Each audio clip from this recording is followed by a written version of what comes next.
Dairy Berry's recording studio, located in Arvada, Colorado, is your local recording studio with affordable rates.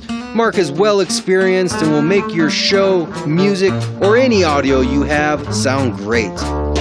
He makes our show come across the internet loud and clear every week, and he can do the same for your project or band. Take a look at Dairy Berry's recording studio or call Mark at 303-456-8216. Open up, Colorado. It's 420. Time to grind and burn. This is not your son's stoner show.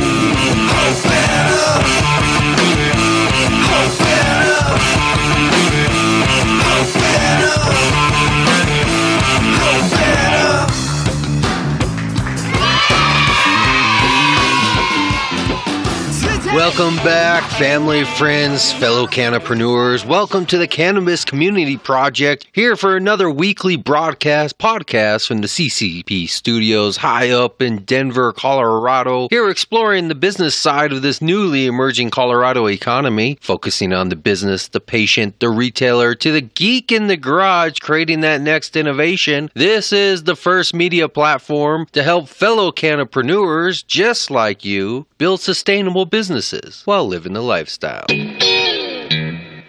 I am excited for what we have this week. We have a whole handful of little clips, bits, segments, and everything else I'm going to try to pack in. We're going to finish up our last acquaintance that we met at the Hemp Awards this year up in Boulder, just outside of Boulder. We went up there on invitation of J.D. Statzer. You remember POW Statzer. We did a show with him not too long ago. He invited us out to the Hemp Awards to come check it out, see what was going on. Those are the clips you've been hearing every week for the last few weeks. All the little businesses and individuals up there winning the awards and partaking in the hemp industry.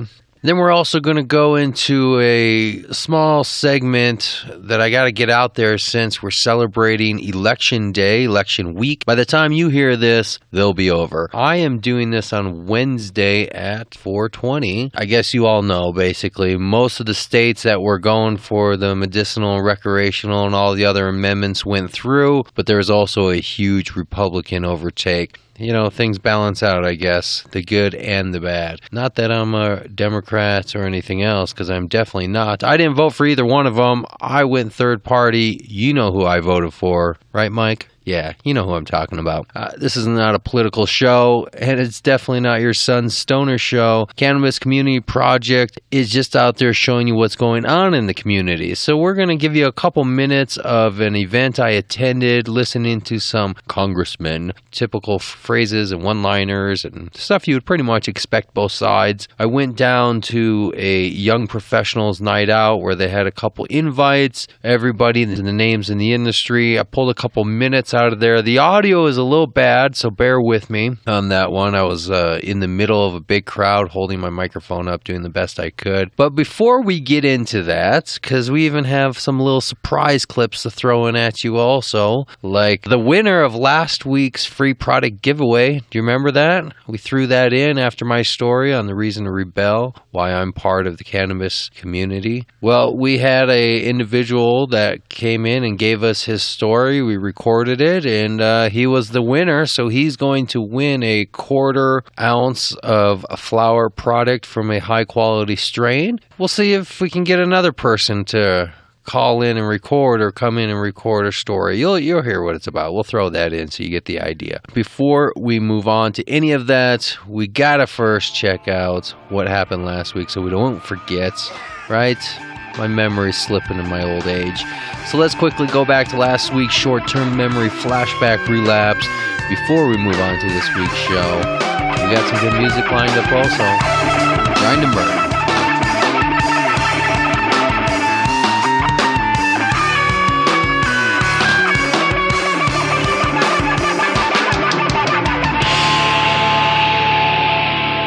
show. My wife turned me on to the show back in February when there had been some legalization happened in Washington and in Colorado. And I started to have an idea of how I could apply my certain skills that I've acquired over 10 years in the cannabis industry. This is actually an interesting topic I've been interested in. I'm very curious to what type of information you have your fingers on, because I've wanted to know what is the actual average wage of people working in centers, dispensaries. What is really going on? It's funny because that's actually where I started in this whole thing. Is I wanted to understand what's a basic wage for a bud tender. It's definitely something that is being heard in the industry. At least my ad hoc market research that I've been doing.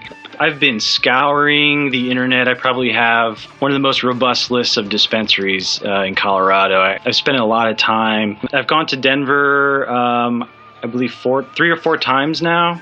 And each time I've gone to some of the bigger recreational dispensaries that I could that were close to me, right, and asked them the same sort of questions. And what I had heard is that most of them pay between $10.50 and $11.50 as a starting out bud tender. As you grow in the organization, as a bud tender, get more seasoned, I think it tops out, I would say, at the $20 range. But there's no real structure behind that. So that's one thing that Highest Reward would help an organization do, is help them manage their compensation practices, give employees the incentives to excel, go above and beyond. That sort. I actually went to the first ever cannabis job fair that was held at the Open Vape headquarters in Denver. That was in February, I think. Okay. This is more of a corporate structure, looking at the industry, larger businesses, creating an infrastructure, HR infrastructure.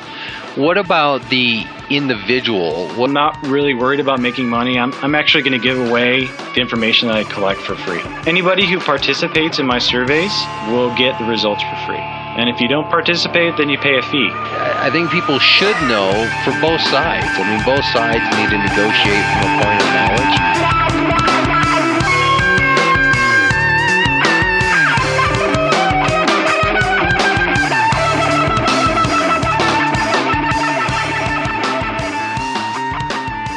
There you have it, last week's short-term memory flashback. That was Scott. Look him up. He's coming to town. He's going to be taking corporate Canna America. Do we really have to say Canna in front of everything? How about let's just start saying business?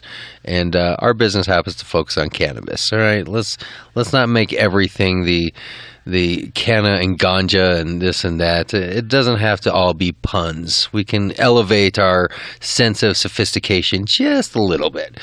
But Scott's coming to town, and he's going to show us how to build industry so all of the little guys out there running dispensaries and shops and everything else can profit and stay in business and compete when the big boys finally come to town, which won't be too long. Won't be too long. Won't be too long. Here we go. Let's get to that quick minute to learn about Mike, our winner of the free product giveaway. Listen to his story, see how he did it, and then you too reach out and give me your story of what's your reason to rebel and what brought you into the cannabis community.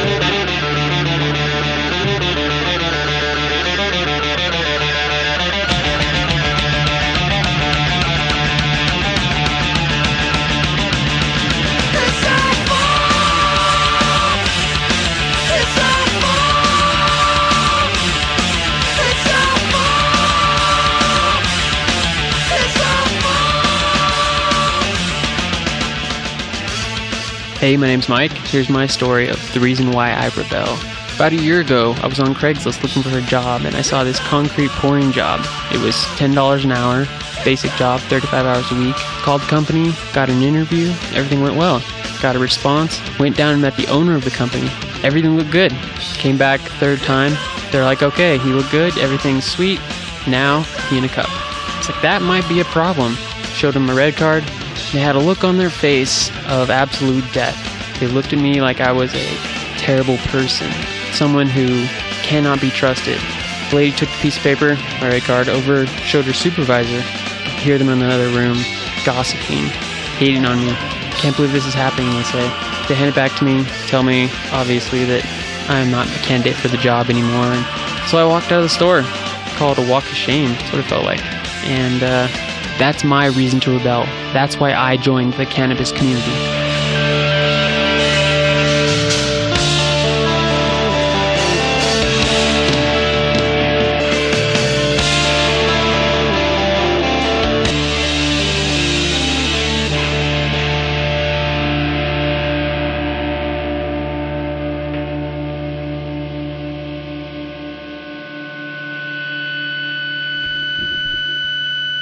By the time you hear this, election day is done. We all know the results. We know most of the sane and logical states out there passed all their laws and amendments that they were trying to get across, except for our beloved Florida. Oh, Florida, what are we going to do with you? Florida's still holding out, but that's all right. The rest of the country's moving forward in that respect. We had a lot of turnover amongst political parties, but the one thing that stayed strong was the issue on cannabis. And if you really don't think there's a difference between candidates when it comes to this issue, I just want to let you listen in to 3 congressmen that I had the chance to record these last couple weeks. 2 of them are going to be pro, one's going to be against. I have not edited this in any negative way. All I've done is just shorten it for time. Let's see if you can spot who's against the cannabis movement out of these 3 politicians, and just listen to what they have to say, and you decide who makes sense. I mean, obviously, I'm biased putting them on my show, But what do you hear these guys saying? The audio is not the best quality. I was outside. I was at the events. A lot of people around, a lot of motion and commotion. But I did my best to pick it up. So I'm going to bring you just a shortened version. But listen to these politicians. One way or another, these are the guys we're electing next time around. What are we going to do? What are you going to do?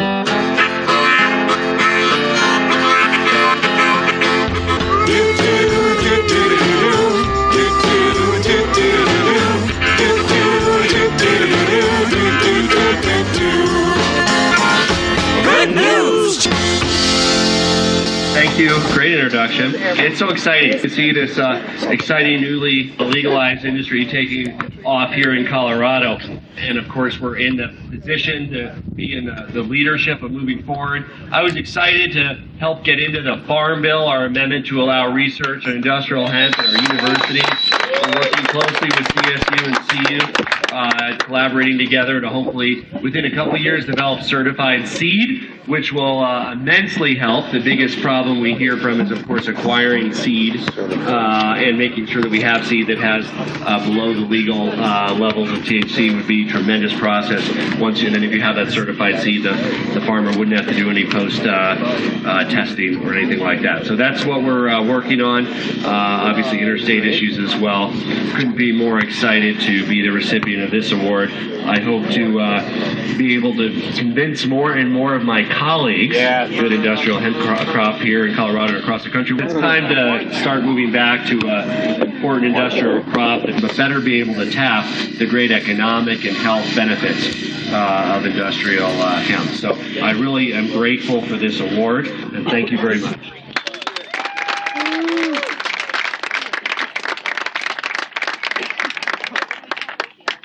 Representative Frank McNulty, Representative Jonathan Singer. Hi, my name is Frank McNulty, and I represent Highlands Ranch in the State House of Representatives. I served as Speaker of the House of Representatives for the 68th General Assembly and sponsored legislation with Representative Singer this last legislative session to try and put some sideboards on marijuana edibles in the state of Colorado.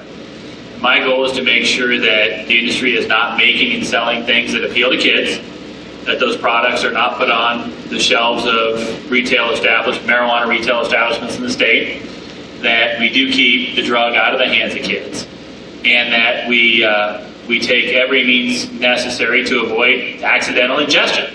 People who don't want to take the stuff don't take the stuff. That we make it look, smell, taste something different so that people don't accidentally ingest marijuana who don't want to. Thank you.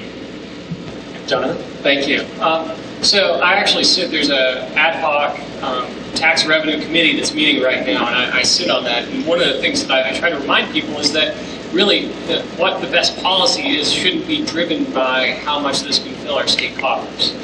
I think what we need to talk about, though, is treating marijuana like the drug that it is, not the drug that some people fear it to be. And if it is a prescription drug, which it's not right now, it's a doctor's recommendation, we need to hold the doctors that aren't prescribing ethically accountable and find new methods of doing that. And we need to leave the rest of the patients alone.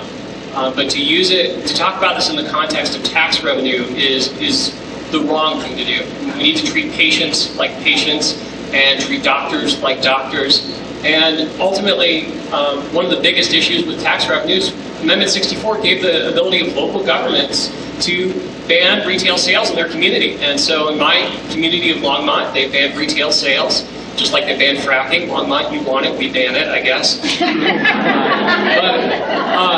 But you know, our city is potentially losing tax revenue to other places. And so we need to look at the cost-benefit analysis, but start treating this like the drug that it is, not the drug that some fear. I'm curious a little bit about your line of thought about trying not to make it about money and filling the coffers, but it was certainly passed with campaigning on that issue. And I'm curious, you know, when you take a look at the excise tax, for instance, is coming in. I've got the latest report. This is only half a year, and it's the first year. I'll grant you all that. But we're looking at $2.3 million on that 15% excise tax. Everyone said 40 million, 40 million. That was the promise. I mean, were we sold a bill of goods, or is this just really ramp up time? You think we get to 40 million within the next few years? Well, this is the broken record that you're going to hear probably from everyone on the panel is we're not sure. We don't know, because this is the first time anyone has really tried to legalize marijuana this way. And so our researchers did the best with what they had, which wasn't much. And so moving forward, you know, the ballot language said the first 40 million is supposed to go towards school construction. And our researchers anticipated that 40 million would be coming in a lot faster than it is right now. But if you look at the precipitation of local communities that have banned retail sales or just haven't ramped up to allow for retail sales in their communities, I think that as things ramp up, you're going to see that come down, like Mason said, 1-2 years down the pike. As economy of scale ramps up, the cost will go down, more people will move into that, and as the culture changes. That's a wait-and-see game, though. The people of Colorado a bill of goods on any number of issues, not just on the sales, not just on the excise tax piece, but also on the regulate marijuana like alcohol. That was the campaign slogan that was used time after time during the campaign. It was used to pass Amendment 64 in Colorado, and then when we got to the legislative session, we were told, oh, well, that was a campaign slogan, that's not a policy direction. Well, you can't have it both ways. And those who want to legalize marijuana and want to have legal marijuana can't wear the cloak of regulate marijuana like alcohol when it's convenient. And then when a situation presents itself where, oh shoot, the beer industry or the hard spirits industry is regulated in a different way that's more difficult for us, we go ahead and throw that cloak off and say, well, marijuana is different than alcohol, so it has to be regulated differently. It's just far too convenient. So I think there are a number of things that are coming to light now where people are taking a step back from the campaign slogans that were used, looking at the policy implications, not just to their community, but to their kids. And they're saying no. And I think that's one of the reasons why you've seen so many communities across this state refuse to legalize retail marijuana. People are taking a step back saying, maybe we went too far, and they're saying, no, we're not going to have this in our communities. And you see more and more communities lining up on the side of making retail establishments illegal than making them legal. And I think that comes back to the campaign slogans that were used and the reality, which is very much different than campaign slogans, about the homeless population in Colorado. And the statistics that population has increased because people have come to Colorado to smoke pot, that they can't access employment, they can't get a job because Colorado employers are being even more vigilant about drug testing. They can't access homeless shelters because you have to be sober and clean to get into most of the homeless shelters in this state. And that's a national story. Yeah, that's a problem. And it's true. The statistics bear it out. So when you hear these stories, in this one, there are those that are anecdotal and there are those that have the data behind them. This is one of those that has the data behind it. Yeah, that's a problem. And it's something that I don't think, that I know, Colorado wasn't prepared to address. It's one of those issues that none of us in the policy-making arena saw coming, but it's very real. And it's one that we have to address and one that is a black eye for our state. The other that's more anecdotal comes from the governor's office. The governor talks about how when he goes out on some of these eco-devo missions, employers are hesitant to consider Colorado because we've legalized pot. I have no way to know whether that's true because I'm not with him, I'm not with his people on these missions. I just know what I'm told. But it seems to me that it does have merit, and it's one of those things that is probably true. So this does present a unique challenge for our state, not just from the managing people and helping people and becoming a state that has to manage a new population that other states don't have to manage, but also this black eye on the economic development world. And that's something we have to address, and I don't know whether we are able to address it given the current state of affairs in this state. I'm going to give the other panelists a chance to jump in, but I have kind of a follow-up for you, which is, in your heart of hearts, would you go back if you could? Or do you think now that sort of the genie's out of the bottle, you would like to have a do-over to how we did? That's a trick question, Brandon. I'm a Republican. I don't have a heart. I would never accuse you of that. No, seriously. No, would you go back? Would you go back? Do you think? Would you personally favor going back, or do you think there are just things we could have done better? No, I would go back. I opposed Amendment 64, and I oppose it today. It touches all of us in our personal and professional lives now, and so there's really no way that you can get away from it. So we've learned to manage certain parts of it, but if I had the choice, I would go back to the way that it was. And I think I would do things differently then, but certainly start from that point in the ground and move from there. There you go, community. Do you need to hear any more to realize there is a difference in who you vote for? They're not all the same. Despite some of the outcomes being the same, there is differences. Out of those 3 congressmen, 2 of them clearly were logical in thinking about society, and 1 had some interesting stories and personal anecdotes and was quite unclear about who he was representing. But just remember, just because this election day has passed doesn't mean politics is over, doesn't mean your dutyship to society is over. We all have a duty every day to be active in our community, active in our governance, active in shaping and forming a better culture of which we can all live and thrive in. That's what being part of the Cannabis Community Project is all about. Does your representative represent you? Did you hear something similar to what you heard before? Maybe you could be the next person speaking about how society should and should not be. This isn't a political show, but it is one about community. Do you know what's happening in your community?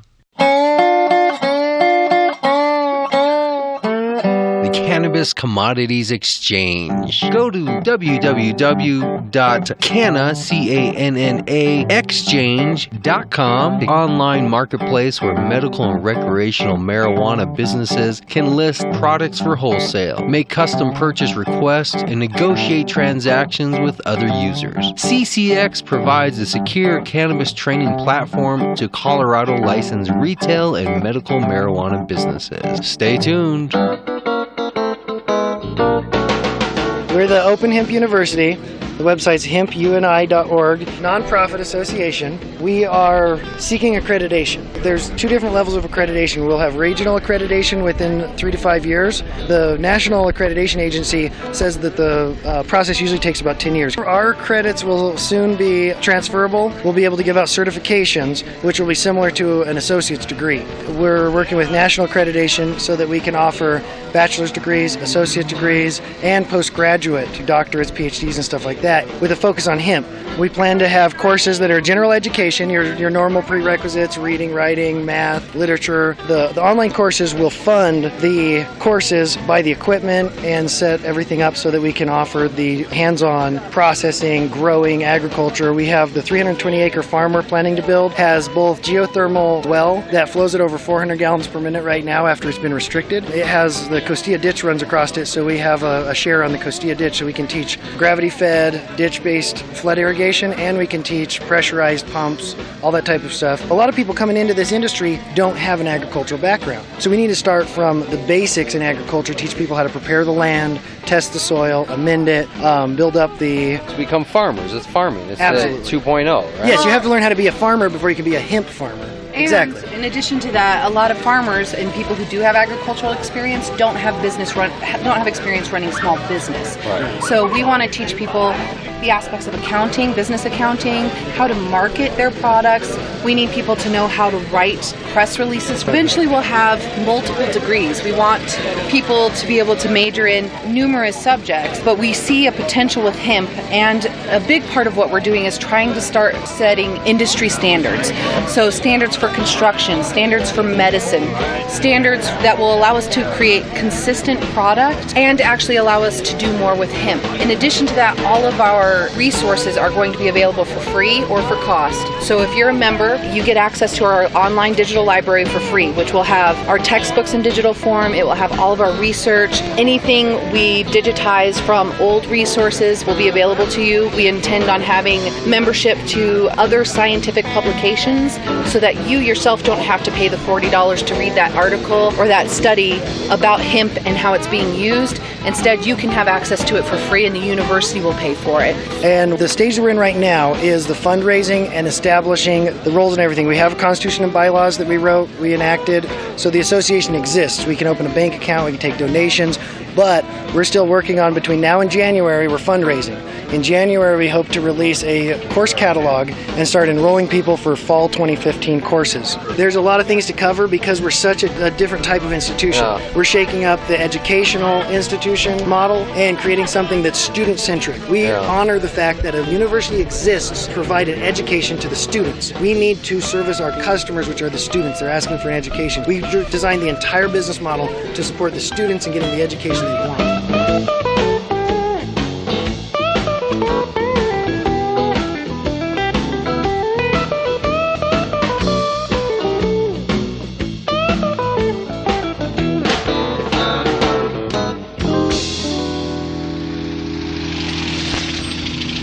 Hey, Red Freak, wanna ride, man? Hey man, like wow, man. Take it easy, man. You don't got no dope on you, do you? Oh no, man, I never can. Oh, hey, well, if you don't, man, I do.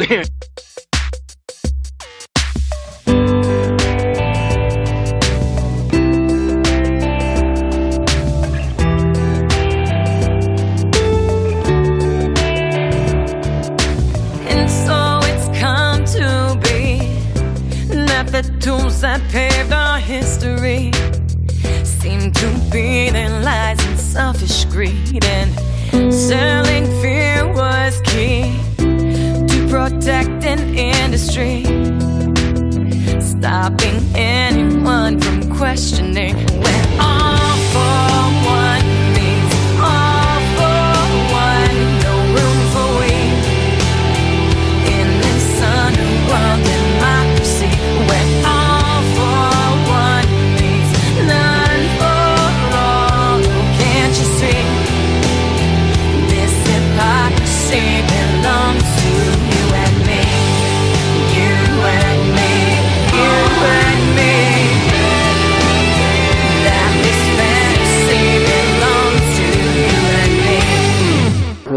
that, like a sliver of an acre of what size? How many plants we're looking at? Well, Alex grew 1.5 acres, so maybe this would be 1/4 of an acre, maybe. Just happy to see it growing in rows. And this is for research, a little test? Yeah. Yeah, I think the test is successful. You can get a lot of seed even with hail damage. So you said these plants were grown for seed, not for actual end-use product type textiles and I can stuff? tell because of how far apart they're planted from each other. And I can also tell it's some different strain other than just what you would find around here or other places. It's 3 strains being tested for survivability, I guess, really to begin with, because they're not from here. And then together they're going to make the new hemp. I can tell there's distinctive. They break into 3 shoots at the base sometimes in this particular row. Cool. And usually they just come up and start like a Christmas tree. And it's branchless, it's just the head, which is how hemp really is when hemp is behaving most like hemp, which you can do with pretty much any pot. And that's just so sporadically, just close together, just grown. You plant those seeds inches together instead of a foot apart, and all you're going to get is hemp. They're all going to be competing for canopy space. Long, nice stalk. And if one starts beating the others, then you top it or you take it out and you harvest it early. But there's so many ways to grow hemp, and to grow hemp without controversy in Colorado by simply saying I don't intend to grow it until it gets any higher than waist high and starts showing its sex. Yeah. Because I'm growing it for energy farming, or I'm growing it for new building materials. Because that would be a fine level to cut it at if you're just doing it for simple, easy to chop herds for hemp housing. Fraction of the water, land, everything, cycle time. A guy could literally build his house out of his front yard if he had about a couple acres. Yeah, he could park a trailer there and live there for 2 years, maybe getting 2 or 3 crops of hemp. Maybe the waist high hasn't been tried yet to see how many crops you can get in a year if you harvest it that early. Yeah. But maybe even a year the guy could build his house out of just what he grew on 2 acres. Well, there you go. I'm sold. Yeah. Well, that's a great way to end the festival. Goodbye, festival. You were great. I'll be here next year. I'm really curious to hear more about this ibogaine, though, because this is a big topic that I've been little by little hearing more about, and it has such a big impact on so many things. Learn everything you can about ibogaine, and if you're a tech head guy, you go to the ibogaine dossier, spelled the French way, and if you're an activist, you go to Cures Not Wars. Okay. And ibogaine is the issue that's going to blow the lid off the entire war on drugs. And that's the whole point of it. It was proof that there was always a plan to get people to be addicted to drugs in one form or another. We have Prozac, which is where they took cannabis and the way it makes you have excess serotonin floating around, and combined that with the concept of cocaine, where you don't have reuptake of dopamine by blocking the reuptake. And they said, well, let's do a substance that does the same thing that blocks reuptake. You mean cocaine? Yeah, we'll make that for the pot synapses, to make you have more serotonin, because serotonin is a big part of what makes you enjoy your high, of course. Yeah.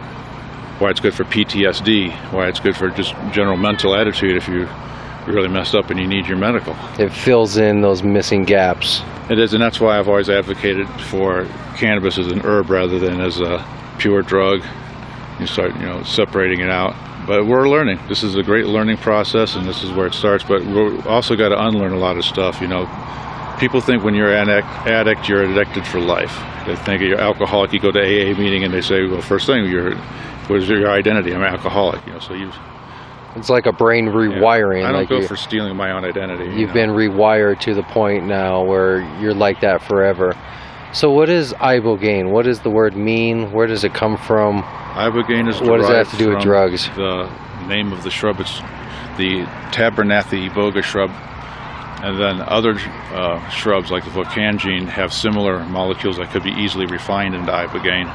But the ibogaine, the point of it is it's a natural addiction-curing substance, and it works in a way that's similar to the way that pot works, which is how I found out about it. Being a pot activist, I heard about it during Jack Here's hemp tour, and it's the first little positive message I'd had. I was in the ACLU at the time, so it's all prisoners' rights and stuff like that, and it's sort of depressing stuff. And then suddenly this message that yes, addiction can be cured a lot easier than you think in a lot less time than you think, and it was just positive, it was hopeful, and I had to look into it and involved with people like Dimitri Mugianis, who was one of the most famous ibogaine-treated people. I've met him in Detroit and helped talk his family into letting him go to the clinic in Holland.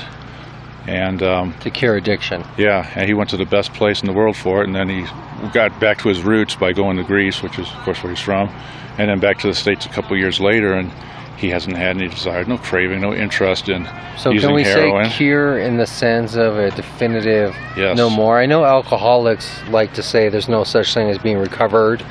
You're always in what recovery. They're really saying, I mean, to be fair, I mean, it was a long time ago when the guy that invented all this stuff came up with that. Bill and Bob. Yeah. One of them committed suicide, but well, psychosis, alcohol will do that to you. You can't give up your identity. Of course, there's such a thing as recovery. You know, the thing is, you can get re-addicted again. Right. So you got to learn your lesson. Well, there's a thing as recovery, but is there a thing as being recovered? Meaning it's in the past, it's no more me. You mean no more physical addiction? Like I was recovered June 8th, 1984 versus I no longer drink, but I'm always in recovery. Right. Well, I would say rather than the latter, you take Ibogaine and you know the exact date of your recovery. So that's the future. You can't help but notice. You program your recovery. So is this a successful event? Did it turn out the way that you thought? Oh, yeah. Yeah.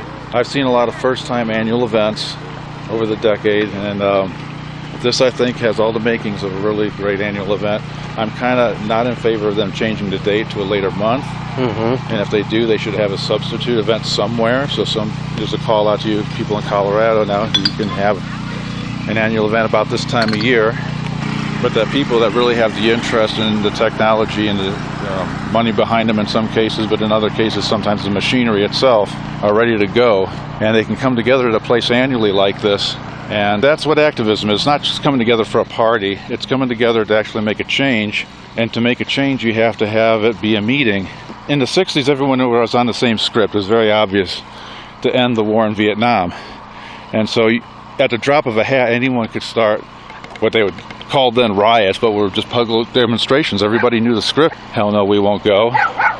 And when the Vietnam War ended, a lot of those people got into the marijuana movement and started it. The big thing was the annual event. We've been doing it for 45 years in this country. We've had the annual events. So to see a new one start, and this time it's a different twist. This time, you don't have to hide it. This time, the only people that can bust you are the federales, and when you get enough people together, they just don't have the manpower to do that. Although, they'll try to ruin your reputation or whatever, behind your back, do it that way.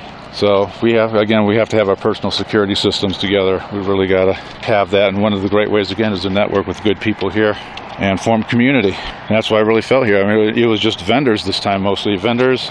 So that's you were here since Friday night, throughout all 3 days. I have been here for the duration. One of the first boots on the ground, and I'll be one of the last boots to leave here. So I'll catch up with you tomorrow. We'll talk more about Ibogaine. Well, there should be more frequent events. I mean, these should be events that take place. So how about a radio show to help, organize and pull these together? Well, that's the whole intent of having a radio show, is to be the center point of communication between those who need to communicate. That's what media is supposed to do, be the communicating branch of business and community. And community has needs, and sometimes that needs is, hey, where do I go to go stand up and do something about this? And I think alternative media, and especially alternative radio, something you can tune out and just listen to in your house, while you're doing the dishes or whatnot, just get live entertainment every week, and live infotainment and live information is good. But I see what you're doing too with making this show really a good organizing rallying point, just a place where people can rendezvous. Well, I think we'll end it for today with this offer. If there's something you want to do on the show, I'm always looking for content and more segments and stuff to be put into the show. Just let me know, whether it's an activism minute or something else, More than a minute.